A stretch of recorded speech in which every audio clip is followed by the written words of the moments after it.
Beach Road, and then they will end up at Moses Mabhida Stadium. But before that, they will go to Durban City Hall. Our reporter, Ayanda Mhlongo, is standing by.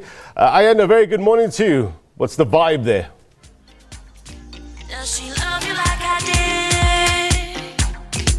Does she do the things you wanted when she's holding you at night? And even in the park, just across from the main City Hall steps, it is now packed. It's people all around, eagerly awaiting the Springboks. We're told playing there about 9 minutes away from where we are, and so people are really excited. I can tell you, as soon as they see a bike that's passing out on the road, cheers and screams, much excitement here.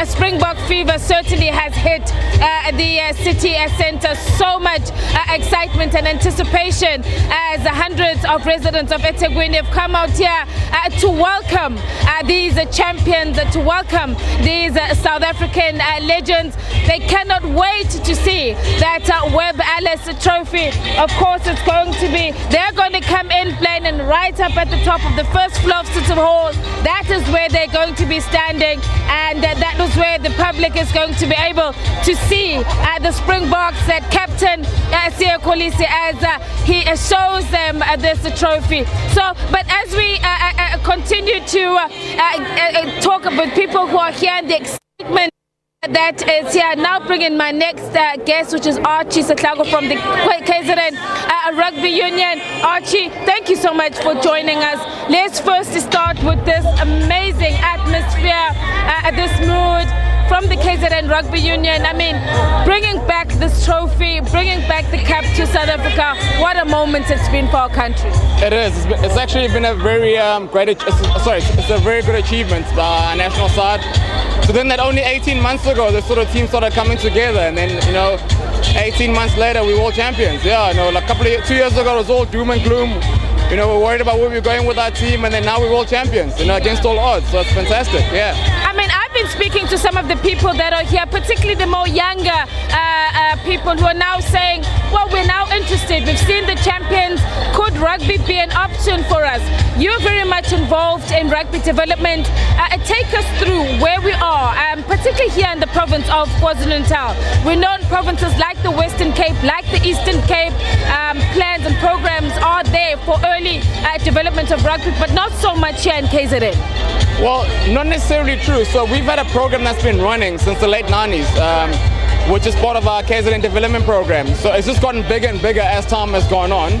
So where we're at now, we've got like 8 townships that we're running in, and in each one we've got from under 12s all the way to under 19s, and now we're trying to work on getting senior clubs into the mix, So we've had some great success stories. We've had a guy like Ufezo Mbatu just broken to the Sark side. Early on we spoke to Zinten Dawonde, also one of our products from our development program. So it's coming along in leaps and bounds, and it's actually getting stronger and stronger as time goes on. So is that a focus now that, of course, I know in the elite schools, definitely here in KwaZulu-Natal, in Durban, you speak of Michael House, you speak of Northwood, just some of the schools that come to mind now. They've produced exceptional players. So you're now drawing into township schools as well, you say?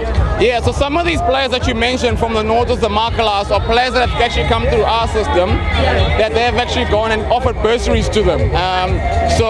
Especially like now in the 13 age group. We've got a lot of talent that's coming through there that gets offered bursaries into these schools that you mentioned, like your Northwoods, your Michael House, and your Hiltons. And then those guys then push on to greater achievements and success. So what are we seeing? I mean, in terms of there being exchanges, because obviously in township schools we also speak about facilities, that they don't have the necessary facilities, wherein in the elite schools they do have all the necessary support and the facilities. So how do you work around that? Do you take them from the townships to different stadiums, or is there some partnership that you have with the schools that have already been playing rugby or offering rugby for a long time? So we do it in one of 2 ways. So initially we have fixtures against Northwood, DHS, Glenwood. They've been really good to us over the years, and we the fixtures against their side so that our players get exposed to playing at that level. And the other one is, obviously, we then play within our townships, because unless people are seeing the game happening within the townships, then that's not where it's going to grow. But just that Obviously, townships, it's always a usual struggle, lack of facilities. But through the city and they've been really good to us. They've assisted us a lot in actually building fields and facilities within our communities. All right. Archie, I know there's lots more to talk about with you. You are still going to be with us, so please do stand by. And I can just see now, and I don't know if my colleague Zamo, and I know we're probably running out of time, I don't know if my colleague Zamo can actually turn his camera very slowly just to show you that it looks like they're close by now. People are now getting on top of buildings. There they are. That is the corner of where we are. People are now actually getting on top of buildings, on top of structures to try and get a glimpse of the Springbok bus as is going to be coming down towards the City Hall, and that is how much people from here have been scrambling to get a spot there, as they're so excited. I tell you, the city of Durban has literally come to a standstill.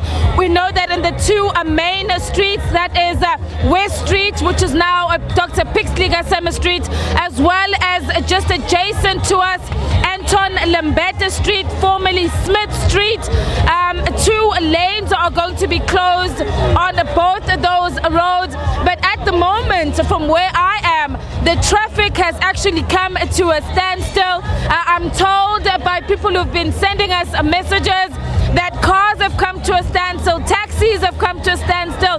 People are rushing out to get their phones, wanting to see a glimpse of the bus as it makes its way here to City Hall. So great excitement all around. From 7 o'clock, we had said people started to gather here at City Hall. So excited, so proud of this team, and they're rushing towards the corner of the streets. And so this must mean, Archie, as we're looking across, they are close by. The champions are almost here. It looks like it from the way the whole crowd is sort of migrating towards the streets there. Yeah, it looks like they're close by.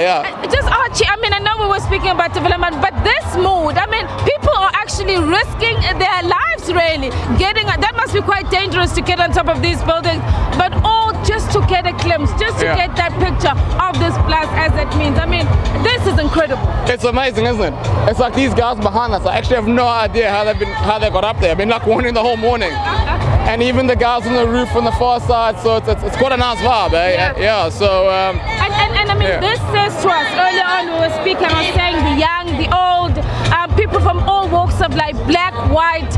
It's amazing how sports as a country brings us together. I mean, today it's a work day, but people have said we are taking time off, we are rushing, everything is coming to a standstill. We want to be part of celebrating this team, celebrating South Africa.